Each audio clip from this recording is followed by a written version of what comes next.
বিসমিল্লাহির রহমানির রহিম। আসসালামু আলাইকুম।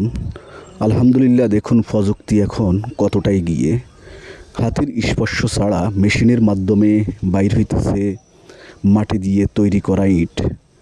যেটা আসলে এর আগে আমরা দেখছিলাম যে সিমেন্ট দিয়ে যে ইটগুলা বাইর হয় ওইগুলা হয়তো মেশিনের মাধ্যমে হয়, কিন্তু মাটি দিয়ে যে ইটগুলা তৈরি হয় এগুলা কিন্তু আসলে মেশিনের মাধ্যমে হয় না। এটা আসলে হাত দিয়ে বানাতে হয় এবং কি হাতের মাধ্যমে এই জিনিসগুলো হয়। কিন্তু এখন বর্তমানে মাশাআল্লাহ জিনিসটা দেখে খুব ভালো লাগলো। এটা আমাদের নোয়াখালী সেনবাগ উপজেলার মধ্যে।